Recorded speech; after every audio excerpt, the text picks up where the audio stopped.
Turn to page 6 and section 8, Subuti. What do you think if someone filled the 3 great chiliocosms with the 7 precious treasures as an act of generosity? Would this merit be great? The Venerable Subuti replied, very great, well-honored one. Why? Because this merit is not the nature of merit. That's why the Tathagata says it is great. It is because the very nature of virtue and happiness are not virtue and happiness that the Tathagata is able to speak about. That's why the Tathagata says the virtue and happiness is great.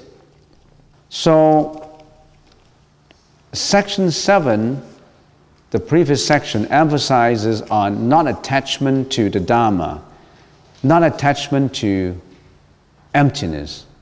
So, we must remember that sunyata, or emptiness, in the common English language, sunyata is emptiness.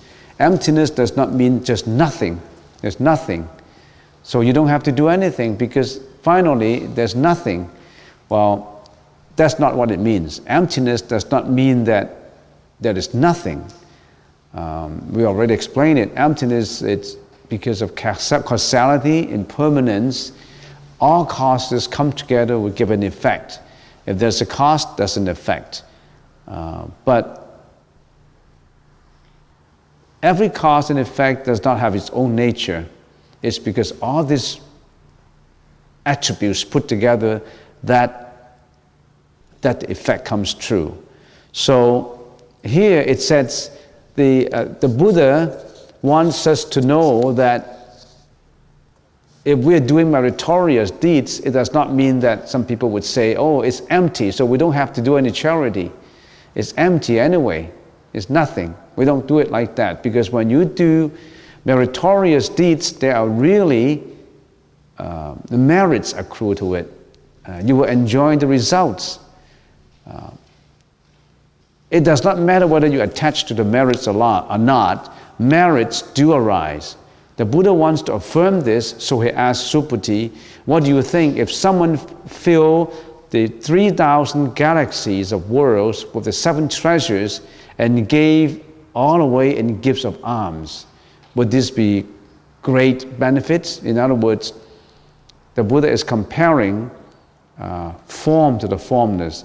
If you always give, and you give treasures away, you own these treasures, and these treasures fill up the whole galaxies. How much treasures would that be? Immeasurable, almost like immeasurable treasures. If you give these treasures away, would there be a lot of merits? So in here, the 3 chiliocosms refer to the world. When the Buddha talks about a world, it's not just this world. Remember, this is not the only world that we live in. It's the only world. No, there's millions of galaxies, millions of worlds. The Buddha said that 2,600 years ago. What is a chiliocosms? Mount Sumuro, they use a measurement unit. Mount Sumuro and the 7 surrounding continents, 8 seas, and the ring of iron mountains form one small world. That's called a small world. 1,000 of these small worlds form a small chiliocosms. 1,000 of small chiliocosms form a medium chiliocosms. So 1,000 times 1,000 times 1,000 become a million. So it's just giving an example as how vast, how immeasurable, how boundless the world is. So the sutra usually use the 7 treasures of jewels to exemplify the quantity of the merits. If you can fill the whole world with this kind of treasures, is the merit, is it big enough? Is it good enough? If you do charity, giving away all these 7 treasures. One of these 7 treasures gold, silver, lapis lazuli, crystal, agate, red pearls, and rubies. These are the seven treasures. So when the Venerable Subuti replied, saying that, very great, well-honored one, Bhagavate. Why? Because this merit is not the nature of merit. That's why the Dharmakata says it's merit. It is not the nature of merit because it's just form. Form with its integrate. The merit, we should not attach to the merit.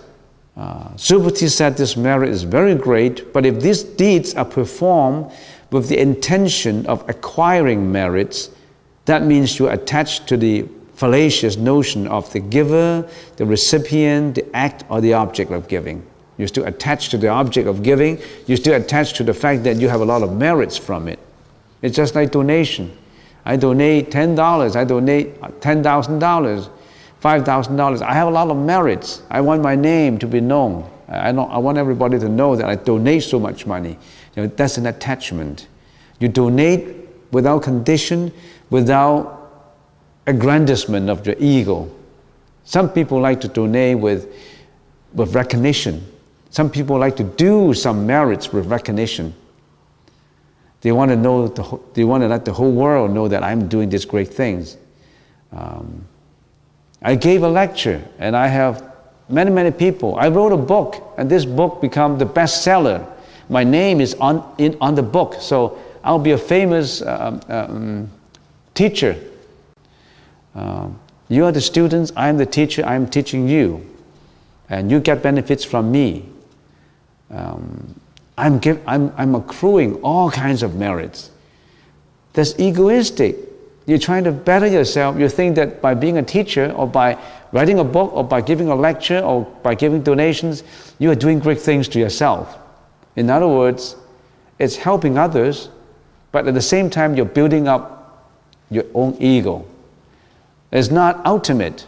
So the Buddha says, that is an attachment. You do it without condition. Is it easy? No. Is it easy to get rid of your ego that way? It's extremely difficult. We know the world is impermanent. We know that death is always confronting us. But do we really realize the urgency of it? Nobody thinks that no one would think that I'm not going to live tomorrow. I may not live tomorrow. No one would think about that. They always think that they will go on and on. Even for a terminal patient, except for those who are really very pessimistic and who actually gives up on everything. Otherwise, nobody would think about death. Everyone thinks that we know that the world is impermanent, but we always think that we're going to live. Does it mean that you don't want to think about living? No. It's just you don't know the urgency of the problem. The Buddha told us that life and death is always confronting us. We have to deal with it. We have to deal with this problem. And Buddhism is to deal with the death problem. We don't want to die again. We don't want to go through the same suffering again. Do you know that we have suffering in this life? People not even know about it, that we are suffering. They don't think that, do you think that you're suffering now? I'm not, I'm okay. Every Saturday I come to the temple to join a session of meditation. And I'm going home and I'm happy, so what's the problem? They don't think about it. They never think about the problem. So that's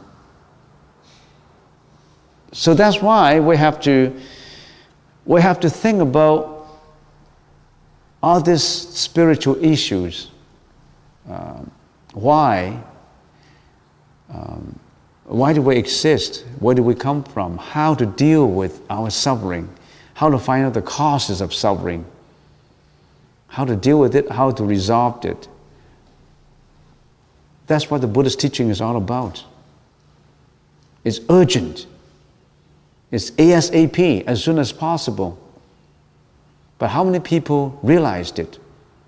Every day they're going about doing the same thing every day. It's an aggrandizement of the ego.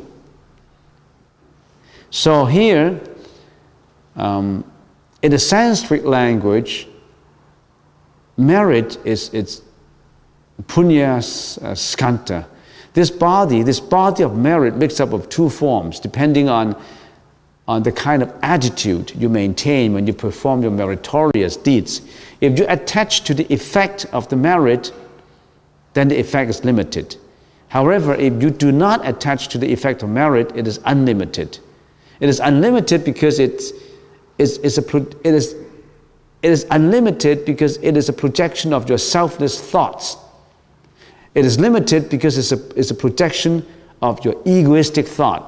So which one you want? Which attitude do you use? The merits are different. So the Buddha is concerned that we would misunderstand emptiness by thinking that there is no need to do charity. So he emphasized on the resulting merits are empty, but they are merits even though it is empty. The merits derived from material gift is described as great or small or little because it's quantifiable. For jewels, pearls, all these treasures are quantifiable. But the merit of giving spirituality, spiritual teaching is unquantifiable. The effect is so great that you cannot quantify it. So next, if on the other hand, someone received and kept even a 4-line stanza of this sutra and expounded it to others, his merit would surpass that of the giver of treasures. So in other words, if anybody who give out even a 4-line stanzas, the merit will be greater than giving out the 7 treasures. How much? Treasures that can fill up the whole galaxy. The Buddha said 91 kalpas ago, at the time of Vipassana Buddha, Anuruddha, there was a practitioner, a monk, Anuruddha, and his brothers, before Anuruddha's become monk, Anuruddha and his brothers were farmers. Anuruddha, Aniruddha, Anuruddha and his brother, many kalpas ago, many millions of years ago, they were farmers. They were very poor farmers. And later the brother became a monk. And after a few years of austere and devoted practice, his brother became Pratyeka Buddha. You know Pratyeka Buddha?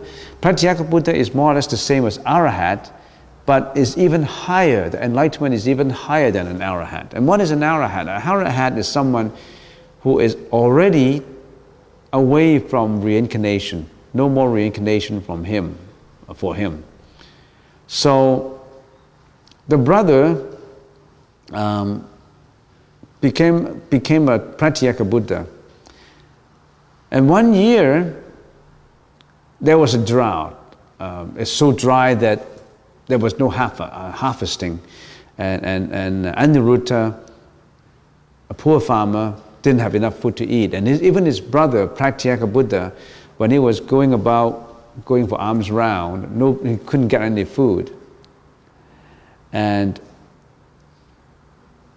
he couldn't get any food, so he went to his brother.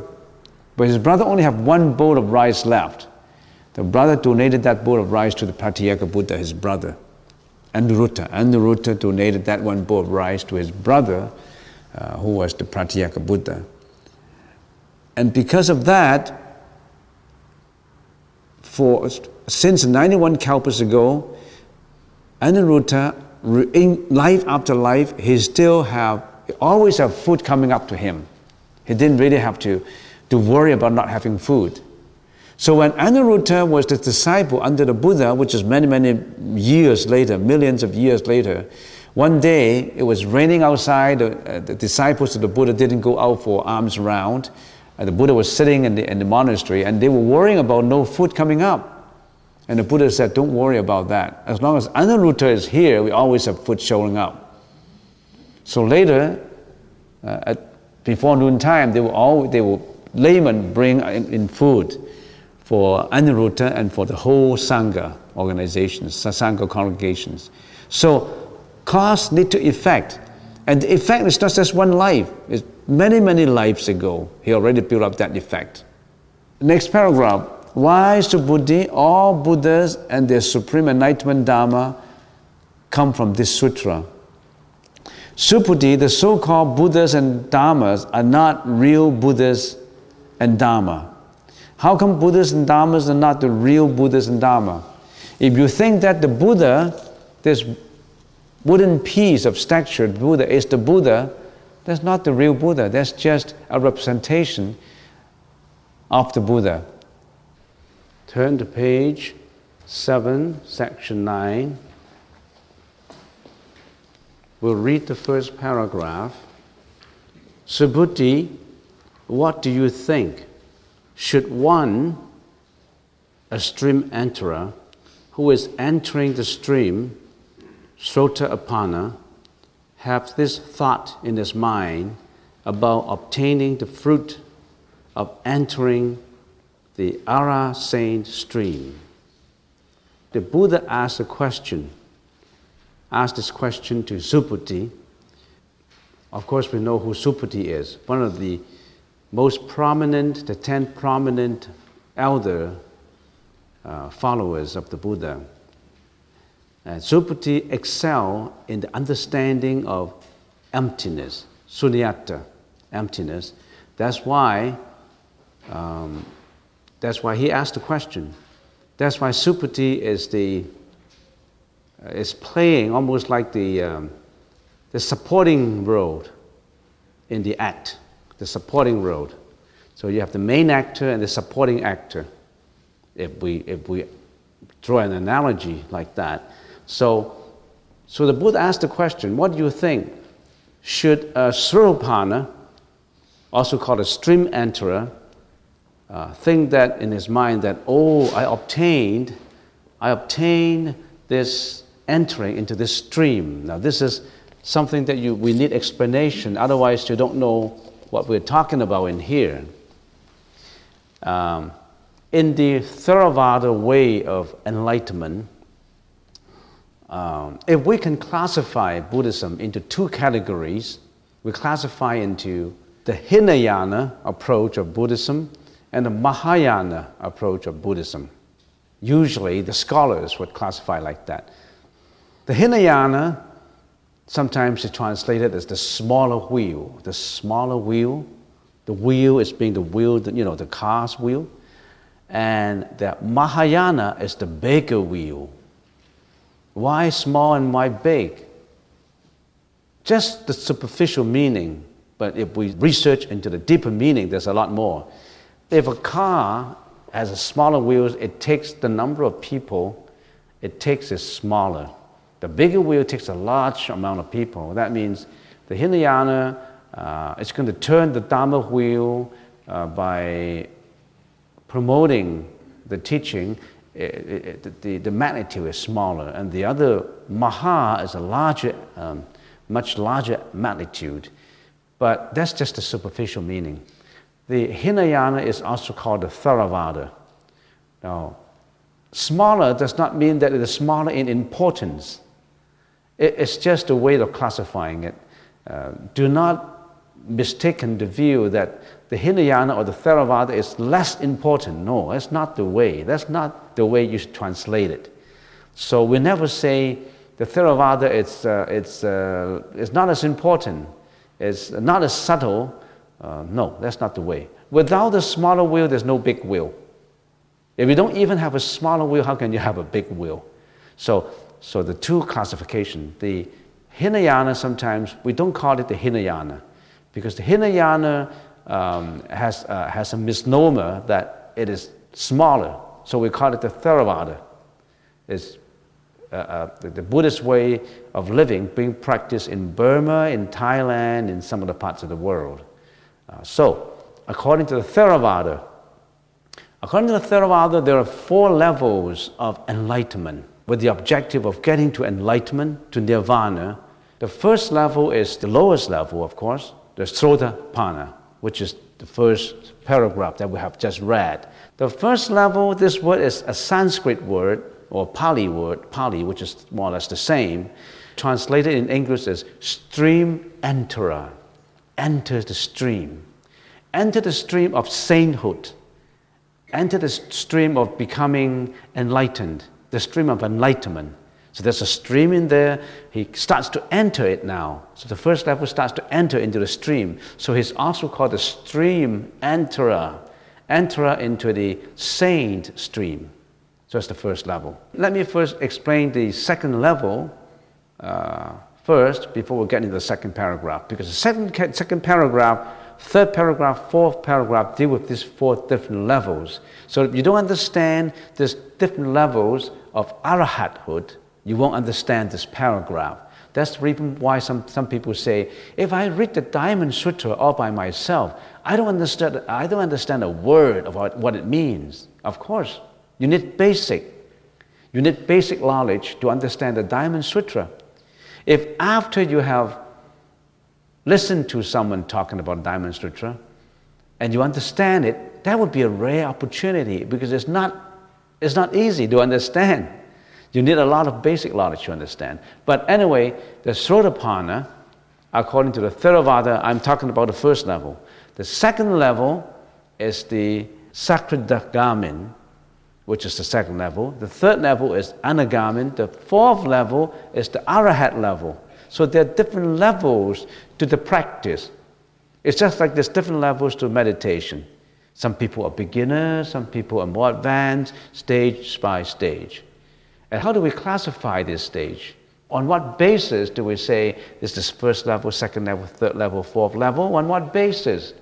Not on the basis of examination, not on the basis whether you obtain a certificate, on the basis of how much you have eliminated your ego, how much you have got rid of your mental afflictions, how much you have purified your own mind, on how much you have done, how much effort to apply to meditation, morality, and wisdom so that you obtain that level.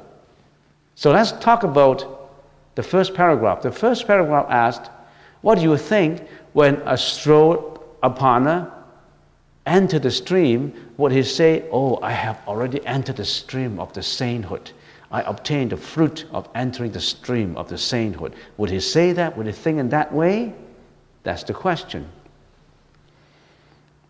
To back up a little bit, I have to explain the different levels first in order to understand this. And when we all start out in enlightenment, we're all beginners. Like we're a common sentient being, an individual in this temporal world. We're like everybody, every individual.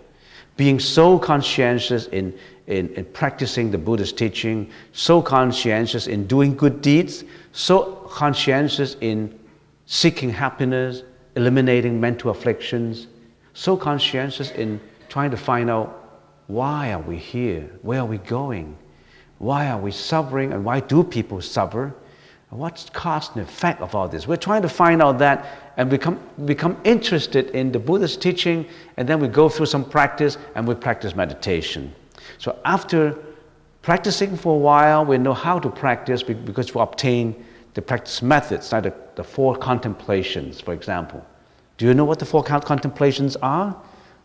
Some people who have been here for quite a while, they know what four contemplations are, but some they may not know, and let me just sidetrack a little bit and throw out some information to you. Buddhism is something like this. One word requires a lot of supporting knowledge to it. So whenever I come to something, some terms, I would stop for a while and explain that term first before I carry on. Otherwise, you don't know what I'm talking about. So a Sotapanna practices what? The foundation of the practice is three columns. The three columns of the foundation of the Buddhist teaching. The three most important columns supporting the whole building. What are these three important columns that support the whole building? Morality, the practice of morality. the practice of meditation, the practice wisdom. So morality, meditation, and wisdom.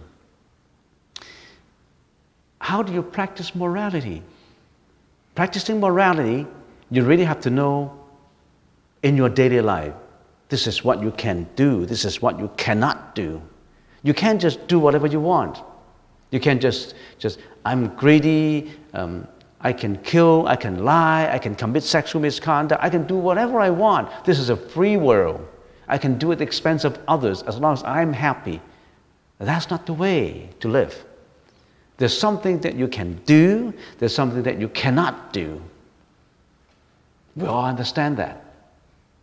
If you think in such a way that, no, as long as I'm happy, I can do what I want, that this is the criminal's attitude to life. That's why he committed crime. Because he doesn't care as long as he wants to do whatever he wants. And if his view is not supported by the righteous view, he always gets into problems. Always gets into suffering. So you really have to know what you can do and what you cannot do. You can't say, I'm free to do what I want. This is democracy. Well, you misunderstand the word democracy. Democracy does not mean that you can do what you want. You can't hurt other people, claiming that it's democracy. You misuse that word. So, morality is, the Buddha said, this is what you can do, this is what you can't do. What is that? There's precepts, there's morality, there's precepts, there's Vinaya.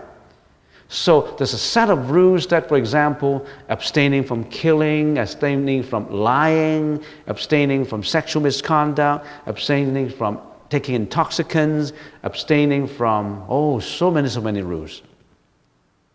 We call it the body, the canon of the Vinaya, the canon of precepts. The canon we call Pratimokkha. You really have to study it to find out. I'm just giving you the main points. The very, very brief outline. So you must know morality, the whole code of morality, the whole body of language of morality in order to study Buddhism. You already have stepped a little bit further without the support. Our class in here, for example, you started with meditation. You don't even know what Pratimokkha is. You don't even know what Vinaya is. You don't even know what are the basic precepts that the Buddhist follower can do and cannot do. You don't know. Now, if you're not supported by that understanding, you're on shaky ground. But anyway, this is just an expedient way of learning. You're getting your shortcut. That's why look at Lee and Bruce, they've just taken the 5 precepts. Because so slowly, and also Cheryl taking the 5 precepts and Daphne, because you know that there's something that you must obey in order to be righteous, the right view. So there's morality. And how about meditation? Given that you already have the righteous morality to understand the righteousness of the morality, what you can do and what you cannot do, you already have eliminated bad karma in you. You already know that you cannot do anything that relates to bad karma. Because why do we suffer? Because we did vicious deeds.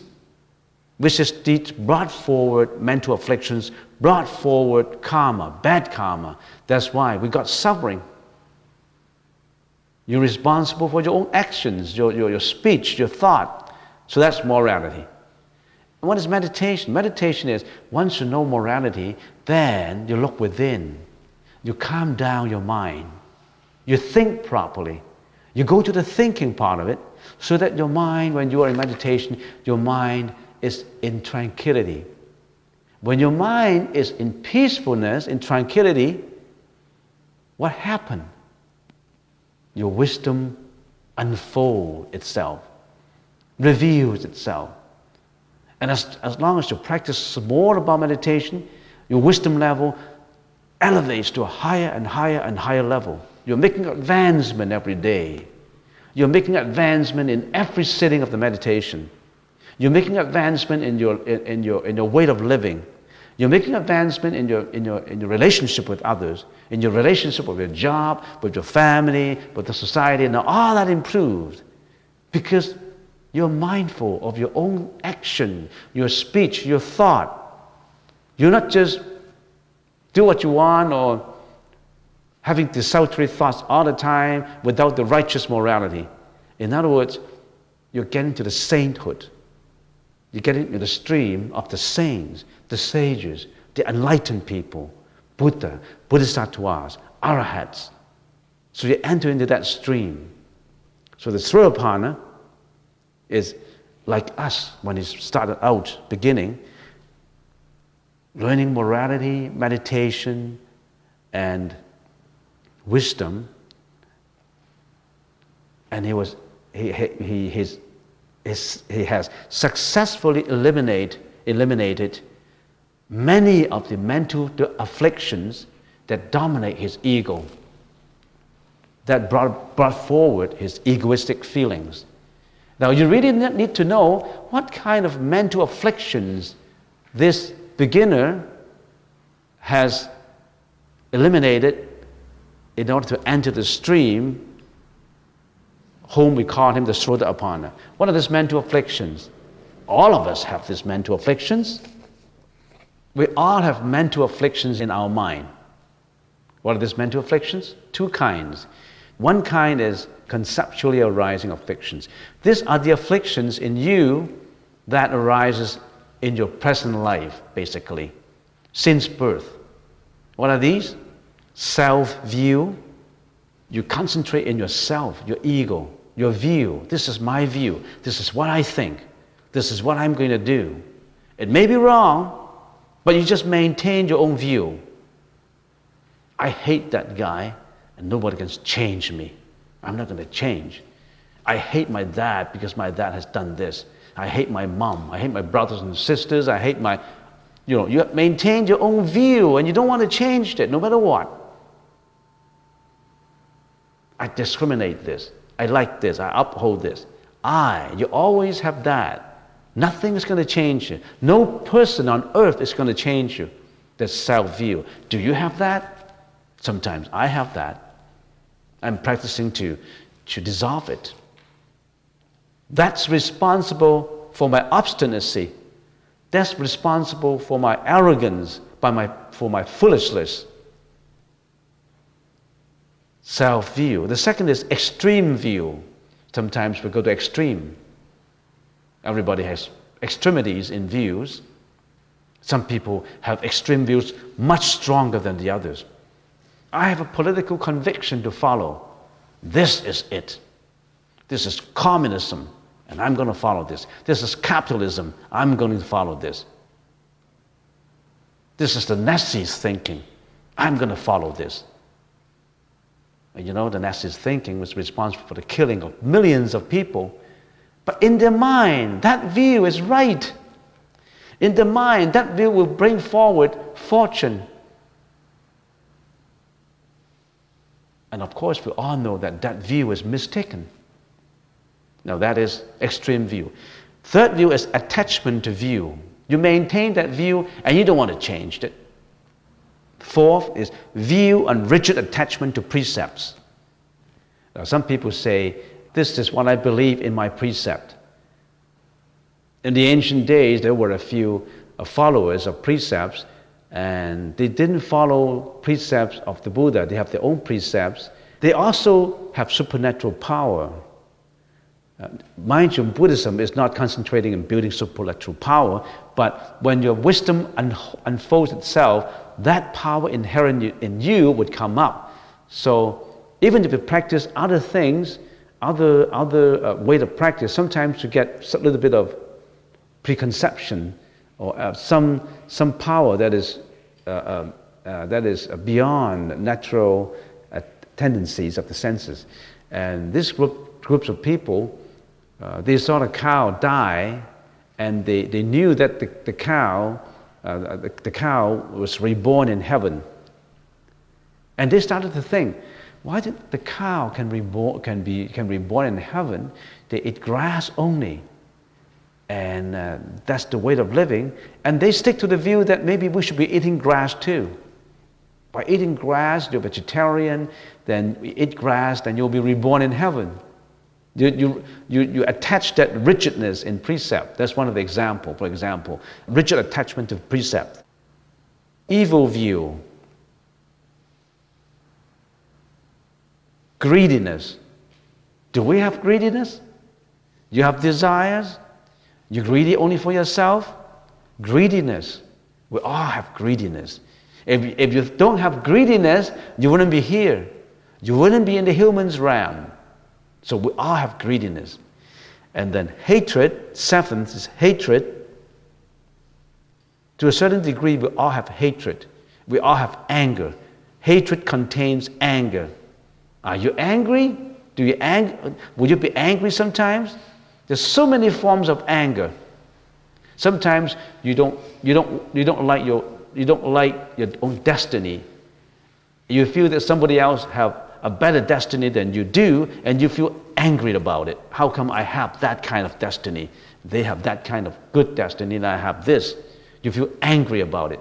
How come I'm sick? How come my relatives are sick? How come I don't have a job? How come I'm mistreated? How come I have an abusive childhood while other children have a very fortunate childhood?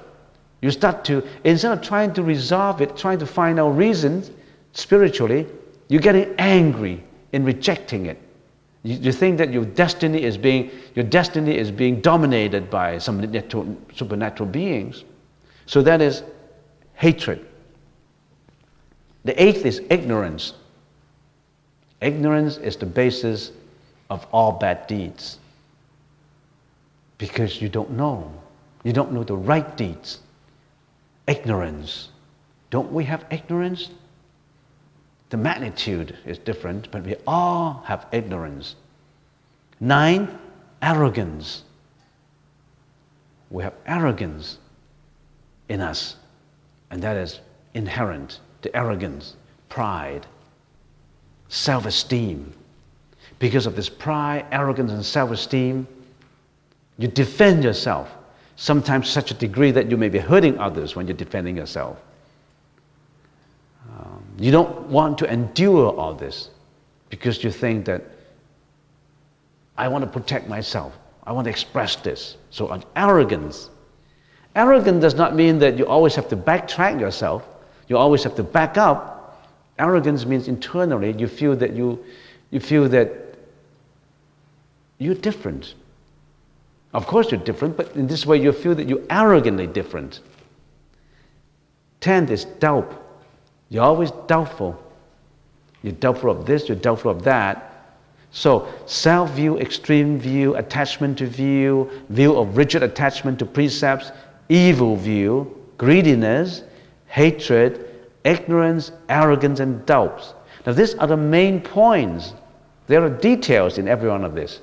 Self-view is also broken down to what kind of self-views. So, there's a body, a school of thought in Buddhism, that is called Vijnanamatrata, the study of consciousness, a special school of thought in Buddhism. The Mahayana, study of the consciousness only. Now that school of thought goes into details of these mental afflictions. You can pursue further in this body of language. There's thousands of volumes and millions of characters, millions of words written on this. This is the conceptually arising afflictions. That means most of this have been nurtured in the present life since birth, in this present life. The second kind is fundamentally innate afflictions. What do we mean by that? Fundamentally innate, you're born with these things because you have your previous lives. It's not just this life that you maintain. The time dimensions the Buddha expressed to us is not just the short dimension of the past, present, and future, When we talk about the past, we talk about yesterday, last year, last week, last few years, or since birth. That's the past. But the Buddha said there's more than just this life. There's millions of years before, many millions of lives. The time dimension is outstretched to many, many years before. Isn't that logical? Think about this. If you have a past that is only limited to this life, what happened before? You're not going to cut the water flow by saying this is the section of the water. When the waterfall is falling, you say, I'm going to cut one section and I call this waterfall. Every one of this has a continuation. If you're talking about the past, it's not just last year, your past lives. How about the present? The present is easy. Now is the present. How about the future?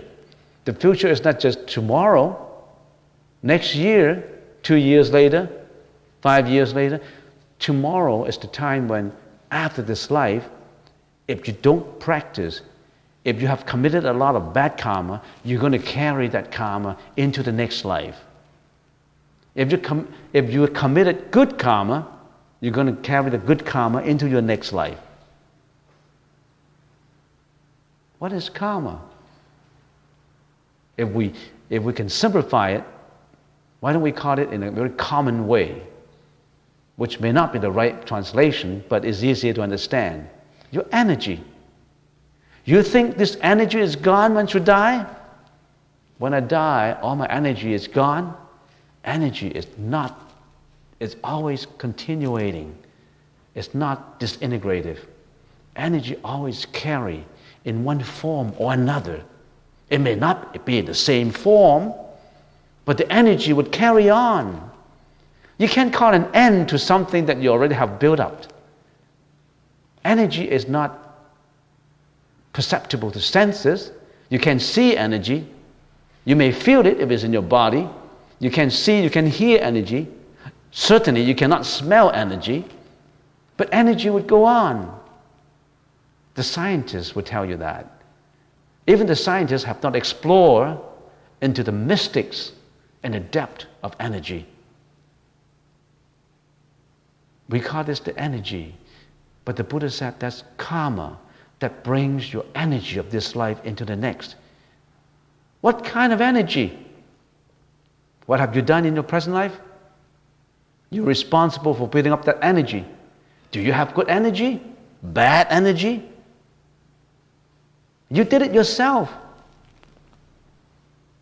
If you're always compassionate and helpful and you are the most benevolent person on earth, you carry that benevolent energy into the next life. There are many, many people who are philanthropists, who are helpful. They carry that good deeds into the next life. And sometimes the energy even radiates to others. Right now, I'm radiating my energy to you, and you're radiating your energy to me. In what way? If I'm talking about it and you say, oh, this may be right, you're receptive about this, and you're bouncing back to me. Every energy affects all the others. If all of us are doing something in common with one common view, one common way, one righteous way, the right way, this is very powerful. That's why Martin Luther King said, I have a dream. I want that dream to come true. A dream for the benefit of all human beings. If everybody worked towards that, the energy is so enormous. Energy will not die, It rose. So, what are we talking about here? Fundamentally innate afflictions. That is inborn in you, innate in you. The previous conceptually arising afflictions have been nurtured in this life, but this one have been brought forward when you were born. And what are these? Greediness, hatred, ignorance, and arrogance. They're very strong. Now, conceptually arising afflictions also include this four, But these are nurtured in this life, and all these other four, greediness, hatred, ignorance, and arrogance, they've been brought forward many, many lives. And we suffer because of that. And sometimes we're fortunate, our destiny is so good because we brought forth better karma, which have lesser greediness, hatred, ignorance, and arrogance. Every sentient being has different magnitude in you, in us, on all these mental afflictions. All right, given that body of language in a simplified form, we can get back to the chapter, Sotapanna. The Buddha said, when the Sotapanna achieve being a Sotapanna and enter into the stream of sainthood, that means he, the Sotapanna, has already eliminated all of the conceptual arising afflictions. He has been successful in practicing morality, meditation, revealing wisdom. He has been successfully in eliminating his egoistic feelings, which are these self-views up to doubt, the 10 afflictions. He has been successfully in eliminating all these that have arisen in his present life. And of course, he hasn't been successful yet in eliminating the fundamentally inborn ones. They are very subtle. They are very fine. They are very deep-rooted. They can't be removed so easily because for millions of years in life, you have been building the energy up. It's not easy to eliminate them. But the Sotapanna has been able to eliminate the 10 conceptually arising afflictions. You understand? That's the first lower level, the Sotapanna. Do we have any Sotapanna in this room? I don't know. If you have been successful in entering the stream, what's the effect? The effect is, of course, in your present life, you enjoy peacefulness and tranquility and happiness because you're more pure in your body and mind. He's very extremely happy. So Sotapanna is extremely happy because it's a purified mind. What's the objective of living? For the ordinary beings, is looking for happiness, right? Now, somebody asks, what's the purpose of living? The simple answer is, everybody is looking for happiness. Is there anyone here who does not want happiness? Is there anyone here who only wants suffering? Everybody wants to be happy. How can you be happy? You mean, I have a lot of money, I'll be happy?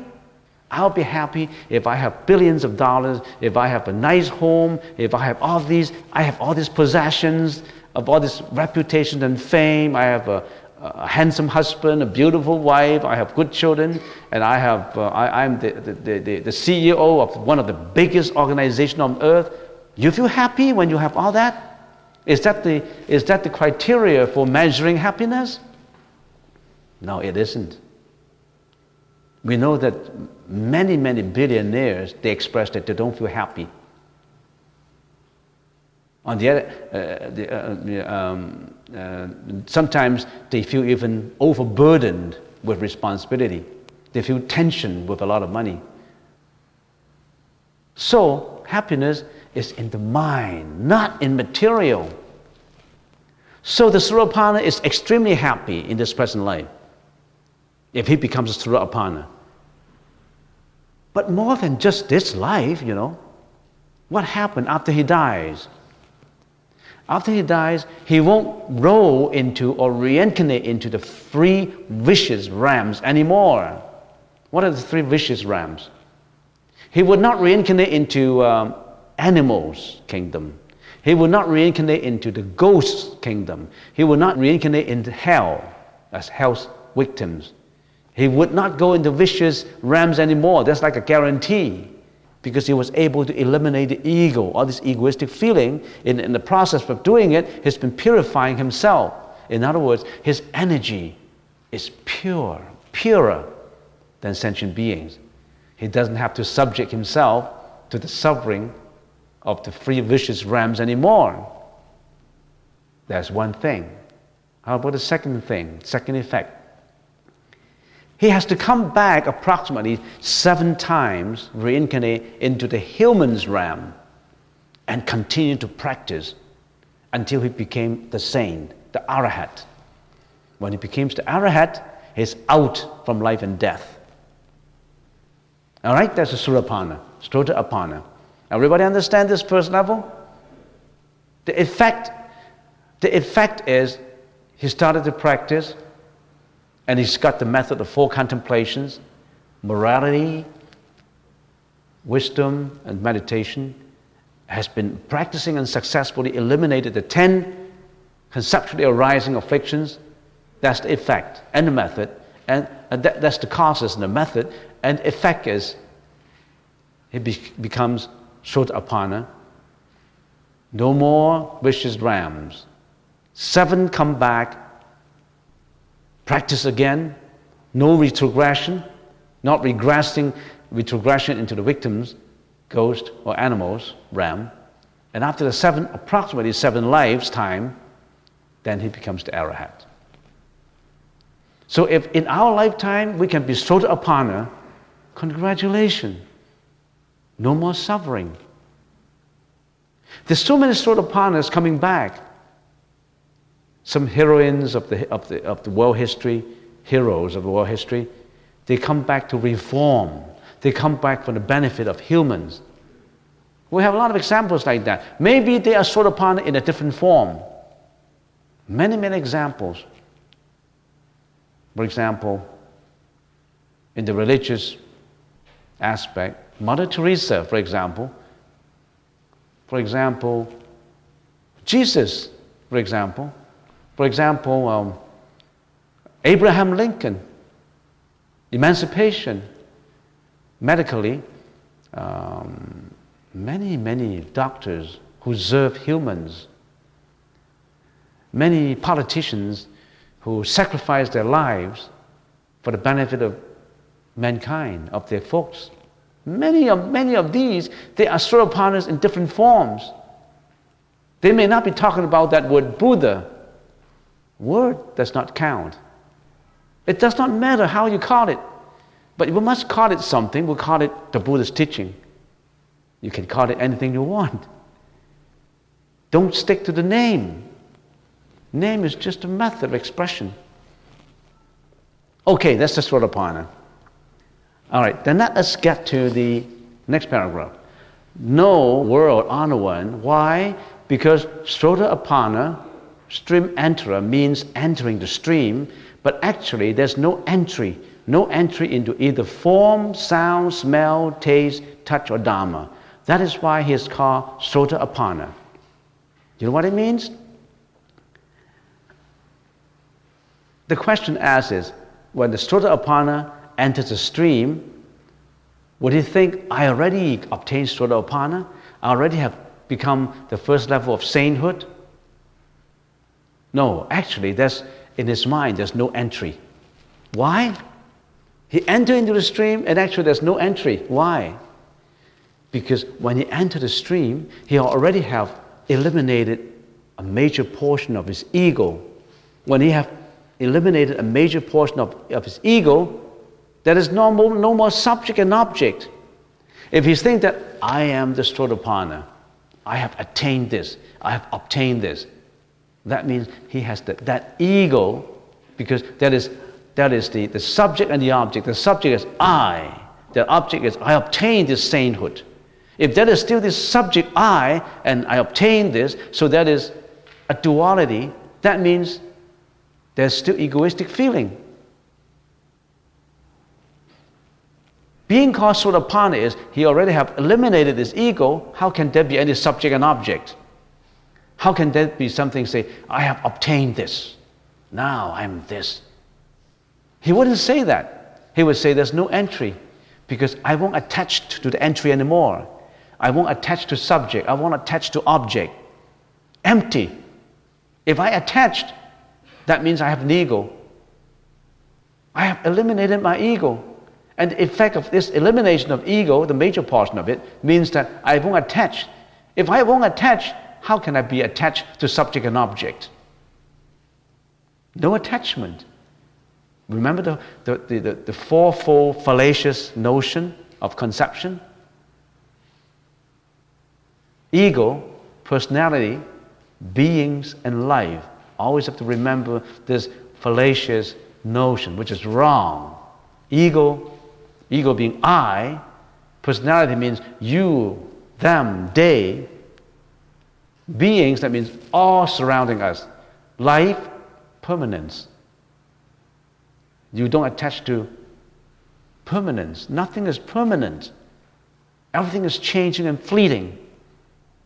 So, the Sotapanna would not say, I have entered. No, there's no entry. Not only just that, there's no attachment to, not just no entry, there's no attachment to form, to sound, to smell, to taste, to touch, or to any Dharma. Because he has been a Sotapanna. How can he be still attached to form? He's not egoistic anymore. He won't attach to money, which is form. He won't attach to a huge mansion. He won't attach to a beautiful wife, a handsome husband. He won't attach to a luxurious car, No form, no attachment to form. No attachment to sound. What is no attachment to sound? Some people yell at him and curse at him. He won't attach to that kind of sound. It does not matter. You can spit on me, you can yell at me, you can curse at me. It doesn't affect me. Because in me, there's purity and tranquility and peacefulness. I'm not attaching to any sound, no sound. Your criticism, if it is right, I accept it. If it is wrong, I endure it. Why do I have to answer back? Why do I have to fight? Why do I have to argue? The argument would further exaggerate the whole thing, would further make the whole thing worse. So I have no attachment to sound, no attachment, for example, to smell, to taste, and to any Dharma. So to me, Mapo Tofu does not matter. Mapo Tofu does not matter. I'm not attached to any sound, any taste. But Mapo Tofu is good though. Tofu is good. It's good, but I'm not attaching to it. If I have it, fine. If I don't have it, I'm not going to order it all the time. So that's the second paragraph. The third paragraph, Subuti, what do you think? Can a Sakradagamin, once returner, have this thought of obtaining the fruit of Sakradagamin? It's the same question. This is the second level now. In the second level is Sakradagamin, which is higher level. The practitioner, after being Sotapanna, entered the stream, he continued to practice morality, meditation, and wisdom. He continue. He is successful in eliminating some of the innate mental afflictions. He's higher level now. In the meditation, he continued to practice. How did he practice? He practiced the 4 contemplations. Meditation. Of course, meditation must be supported by morality. If you're always meditating, you're a meditator, and if you don't have morality, you'll never be successful. Because you gear your meditation to the wrong deeds. So that's why we need to take the precepts. We need to observe the precepts. You can never be enlightened without taking the precepts. In other words, if you just want to do whatever you want, even hurting others, you can do it. And on the other hand, you're a Buddhist. How can you call yourself a Buddhist? How can you practice meditation if you're doing the wrong deeds? You're contradicting yourself. So, being a Sakradagamin, you eliminated some of the innate ones. The Sotapanna only have eliminated the conceptually arising afflictions. But in this second level, he is successful in eliminating more, the innate ones. the greediness, the hatred, the ignorance, and the arrogance. The fourth paragraph now. Subuti replied, no, well-honored one. Why? Because Sakradagama means once returner. One more to go and return once more, but actually that is neither coming nor going. That is why he is called a Sakradagama. So if you are a Sakradagama, the second level, you have done all that, your practice, and you become such a saint, what's the effect? The effect is, in this present lifetime, you achieve happiness of purity in mind. And after he dies, everybody has to die anyway. After he dies, he will not get into three vicious realms anymore. He has to come back to this world of desire, this karma dhatu, to practice again next life. One more life, not 7 more. One more life, he will be successfully becoming the Arhat. He will be away from samsara. He will be away from reincarnation. No more reincarnation. In enlightenment, in nirvana. So that's why he's called a once returner. He returns only once to this world to serve his karma, and then he will be the Arhat. So it's once returner, returning one, coming and going. But in his mind, he wouldn't be attaching to the coming and going. He wouldn't say, oh, I only come one time and go one time, and that's it for me. Because he already have no ego. There's no coming and going.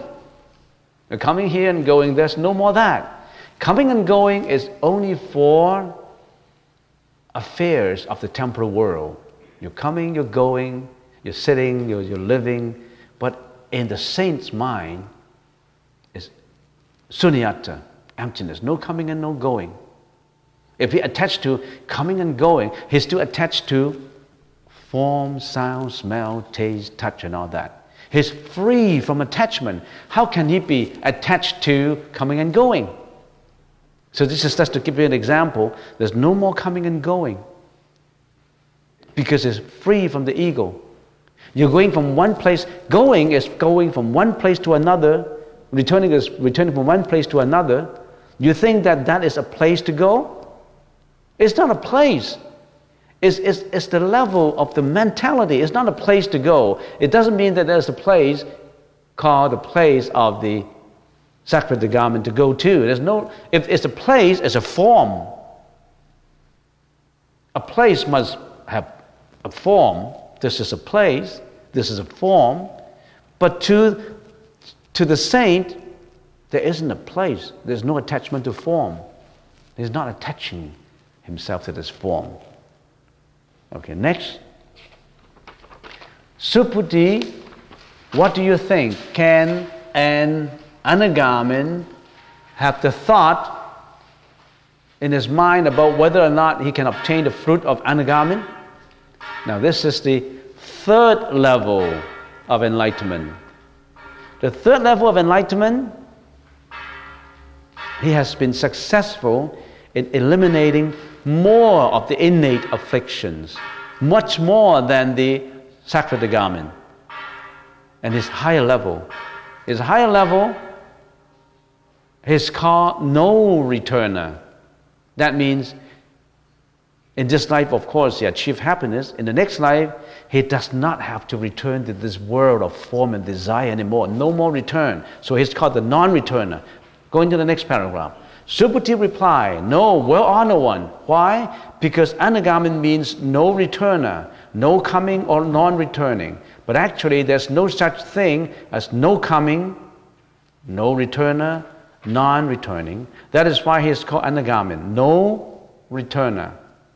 That means, although he does not come back anymore to this world of form and desire, because it's much at a higher level, only people with karma, bad karma, would come back in here, like you and me. He does not have to come back anymore to this world. He would be residing in the world of rupadhatu, the world with form, no more desire, no more greediness. He will be in there, practicing and meditating until it becomes the Arahat. So in his mind, he wouldn't say, I am now the non-returner. It wouldn't be like that because there's no egoistic feeling. If you think, I am the non-returner, I won't return to this world anymore. I am at this higher level. I have achieved this, and I'm better than all these two other levels. There's only one level more to go. So in meditation, don't ask about, where am I going? What's the next level? How would I feel? You have a level to go? You know where you are. So that is non-returner. He does not have to return to this world anymore. Next, Subuti, what do you think? Can an Arahat have this thought in mind? Will I obtain the fruit of Arahatship, the enlightenment of an Arahat? Next paragraph, Subuti replied, no, well-honored one. Why? Because there's no Dharma which is called Arahatship. The Arahat, of course, the final stage, after he passed away, he does not have to return anywhere, which is detached from reincarnation. No more samsara, no more life and death. That's the highest level. All the egoistic feeling, all the ego has completely, almost completely been eliminated. No more ego.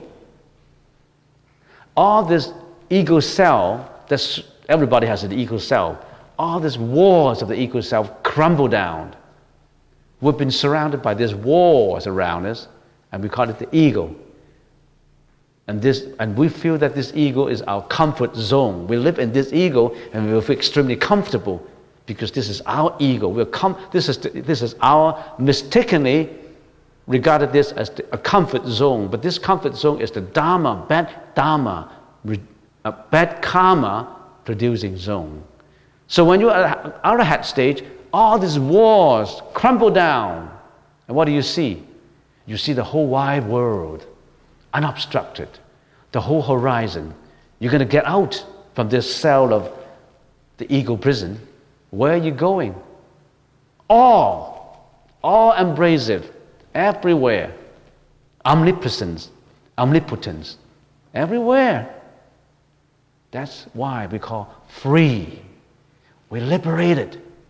We're free from cell, from the jail. We're liberated. Emancipation, full emancipation.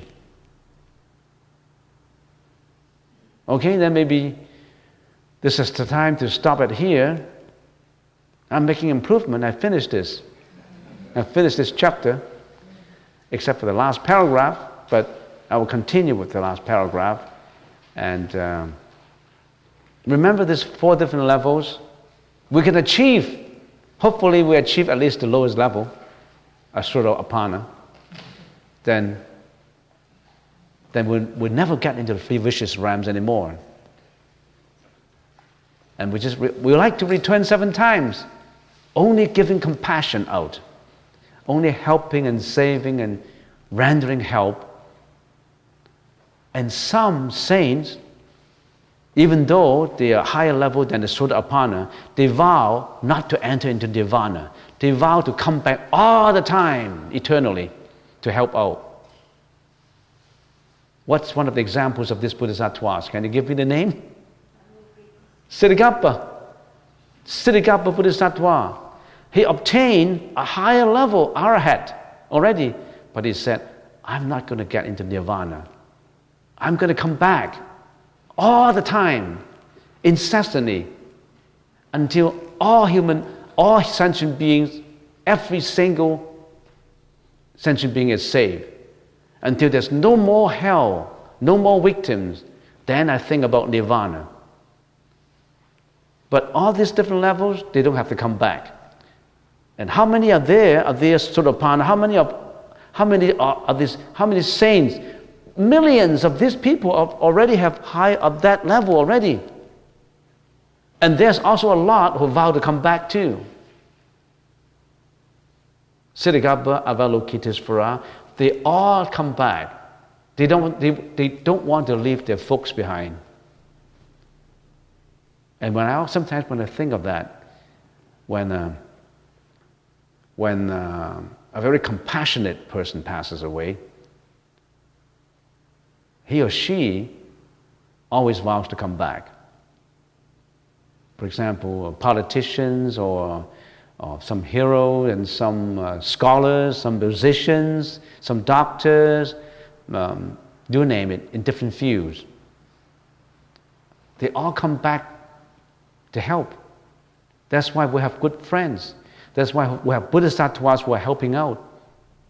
That's why we need to know, we need to get in contact with these bodhisattvas. Anyone who gives you an advice of sincerity, an advice of benevolence, he is your bodhisattva. He comes back to give you that knowledge. If someone said, oh, go to the temple for meditation, it's good for you. He is your bodhisattva. He points you the way. Don't spend all your time on the phone, partying, karaoke, meals, movies.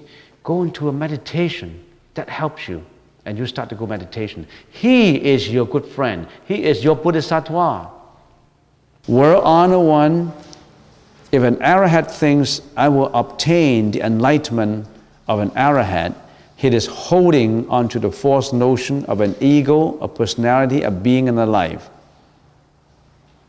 Well, Honor One, you said that I have obtained the passionless samadhi. I surpass all men as the highest passionless arahat. Well, Honor One, I do not think I am a passionless arahat.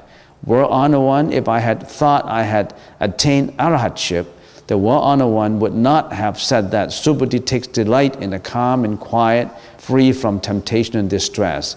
I am called Subuti because I love to dwell in peaceful concentration. So in other words, if an arahat thinks that I have already attained arahat, I am already out from reincarnation, an arahat would not think that way because he doesn't have an ego. He would not think that way. If you're always thinking about yourself, then you know that you are far away from the level of an arahat, of course. So the Diamond Sutra is to teach us to be free from the ego, from your own egoistic feeling.